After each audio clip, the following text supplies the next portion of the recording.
Semakin tinggi imannya dan dia sadar, ya ayyuhalladzina, pakai alladzina, kita ini akan wafat. Dipanggil oleh Allah imannya. Dipanggil, harus punya visi. Baik engkau yang merasa imannya itu, maaf, lemah sehingga jauh dari Allah. Ya, kan orang lemah itu kalau lemah iman, rasanya malu kalau mau ibadah, seakan jauh. Ya kan? Mau ngaji malu, mau ke masjid malu gitu ya. Ada yang standar menengah, standar. Ada yang kuat, saking kuatnya, Masya Allah cepat. Ilustrasi gampangnya, itu waktu sholat. Kalau ingin kita mengukur tingkat kekuatan iman, gampang, cek dalam sholat. Itu standar Quran. Quran surah ke-8 ayat kedua. Innamal mu'minuna alladzina idza dzukirallahu wajilat qulubuhum. Sungguh insan beriman itu bisa dicek standarnya. Kalau disebutkan nama Allah, ada getaran dalam jiwanya. Konfirmasi iman. Nah, Allah menyebutkan namanya itu lewat muadzin dalam adzan, dipanggil adzan itu adzan dari kata udhun, telinga. Kenapa disebut adzan? Karena lafaz ini satu-satunya yang akan sampai ke telinga 24 jam berputar.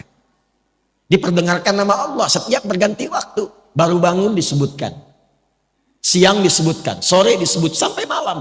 Untuk dilihat standar iman dalam sehari itu bagaimana kualitasnya. Karena kata Nabi, nanti ada yang yusbihu mu'mina wa yumsi kafirah. Paginya kuat, sorenya lemah, bahkan ada yang kufur. Allahu akbar, Allahu akbar. Ya. Kita ambil misalnya zuhur jam berapa? Subuh tadi jam berapa? 4.22 terjadi perbedaan pendapat. Ya kita ambil pas dekat komat lah 4.25 misalnya. Nah ini kalau azan 4.25, Allahu akbar, Allahu akbar, Anda langsung sadar, ya Allah azan, saya siap-siap. Nah itu kualitas imannya standar. Standar. Belum kuat. Tapi kalau dari jam 4 Anda sudah siap-siap, belum dipanggil, sudah ada getaran untuk merespon. Itulah iman yang kuat. Tapi kalau dipanggil 4.25, Anda baru sadar 5.24. Nah ini yang dimaksud. Tapi ketika berbicara tentang visi dan misi hidup, Allah tidak bedakan. Dipanggil semuanya. Hei baik yang merasa imannya masih lemah, yang menengah ataupun yang kuat. Itu Masya Allah. Allah panggil semua dengan engkau mengerjakan ini. Yang lemah akan jadi kuat, yang kuat semakin rekat, dan yang menengah akan semakin dekat dengan Allah Subhanahu wa taala. Wal tanzur nafsum ma qaddamat. Engkau harus punya visi untuk pulang. Jangan-jangan dunianya nyaman, akhiratnya terancam.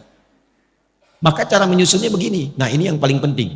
Kalau kita ingin menjalani aktivitas dunia supaya nyaman, jadi apapun silakan. Ini tidak merubah status Anda. Yang wali kota tetap wali kota. Yang camat tetap camat. Yang dosen tetap dosen. Nggak berubah. Tinggal Anda ingin upgrade atau tidak. Saking pentingnya bunyi itu ya. Mengingatkan. Ya suruh nanti saya terangkan. Tarik ini sampai ke masa kita sekarang. Dari sini dulu. Dari akhirat. Ini kan tempat pulang terakhir kan. Logika sederhananya begini. Kalau kita ingin menempati tempat untuk pulang yang terbaik. Sekarang sedang kita beraktivitas. Berarti kita siapkan kan. Tempat yang bagus, kalau pulang nyaman, tempatnya enak dan sebagainya. Nah Allah sudah menawarkan melalui Rasulullah, ada 8 tempat indah saat pulang di akhirat. 8 jenis. Yang disebut dengan jannah, surga. Jadi surga itu ada 8 jenisnya. Dari mulai yang biasa, tapi maaf, sebiasa-biasanya pun surga. Ya, mala ainan ra'at, wala udhunun sami'at, wala khatara ala qalbi bashar. Itu indah. Ingin apapun celing langsung ada. Itu ada di Al-Baqarah ayat 25. Wa utubihi mutasyabihat. Antum sekarang waduh lapar nih, udah nunggu dari tadi, ya kan? Pengen makan, pengen sarapan, pengen macam-macam. Di surga beda. Begitu antum ingat nasi uduk celing ada. Apa aja? Itu yang surga biasa. Apalagi yang indah seperti Firdaus, surga Aden, Darussalam, Jannatun Na'im. Pertanyaannya, saya cuma tanya 2 hal. Satu, siapa yang ingin masuk surga? Alhamdulillah. Tapi tidak semua yang ingin ke surga itu yang tahu dan jelas punya gambaran surga mana yang mau dimasuki.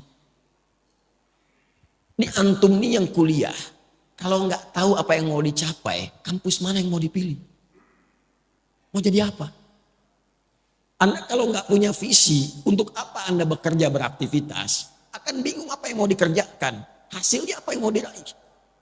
Nah kita tarik dari atas, nih surganya mau yang mana?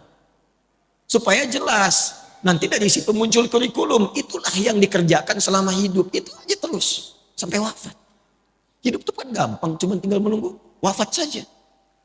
Setelah itu selesai kita mendapatkan apa yang disiapkan.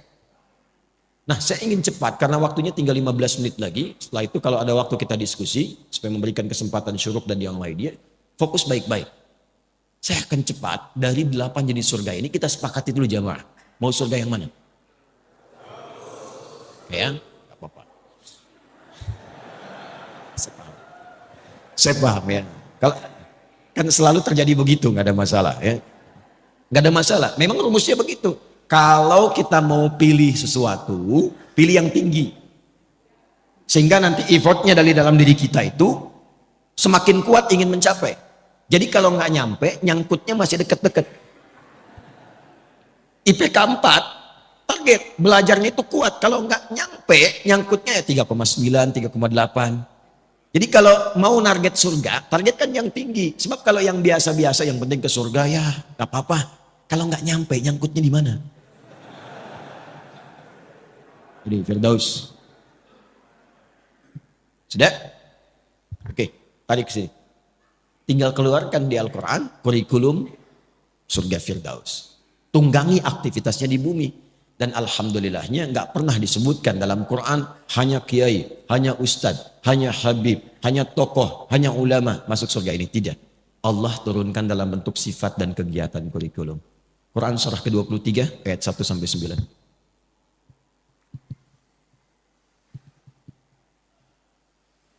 Qad aflahal mu'minun alladzina hum fi salatihim, terus sampai Anda dapatkan, perhatikan, ulaika humul warithun alladzina yarithuna al-firdausa hum fiha, dan itu pakai alladzina, semua berpeluang masuk ke surga situ.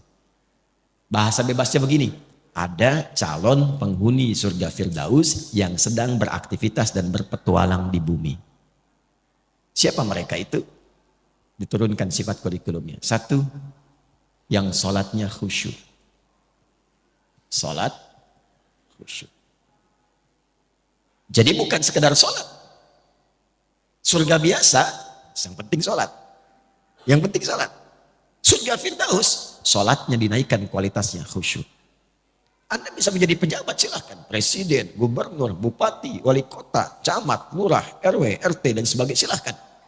Tapi kalau pengen ke Firdaus, Anda mesti sholat. Ke surga Firdaus itu ditentukan bukan dengan jabatan dunia.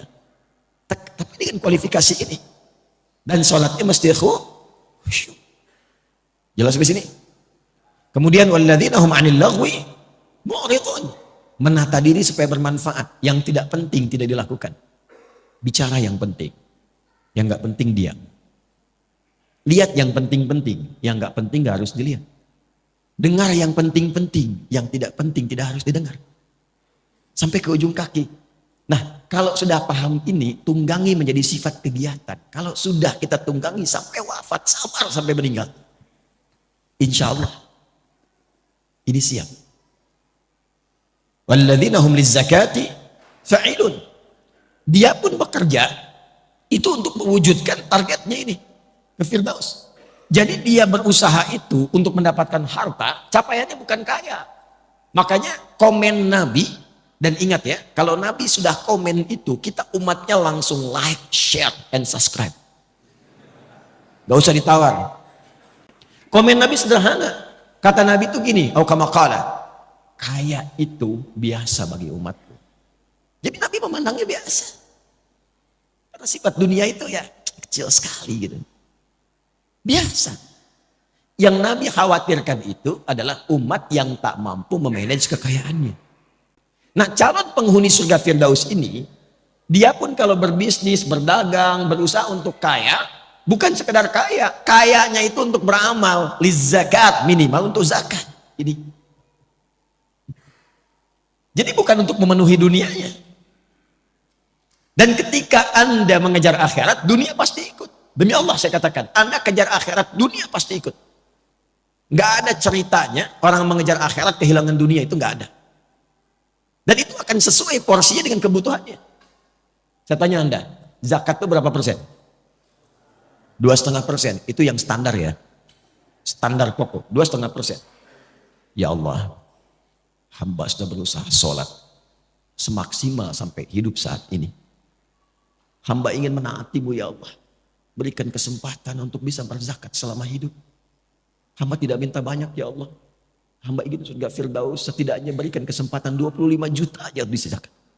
25 juta aja bisa zakat. Zakat 25 juta. Tapi kan Allah kasihnya 1 miliar. 2,5% dari 1 miliar berapa? 25 juta kan? Jadi ketika Anda minta 25 juta untuk zakat, Allah kasih 925 juta lebihnya. Itu konsep dasarnya.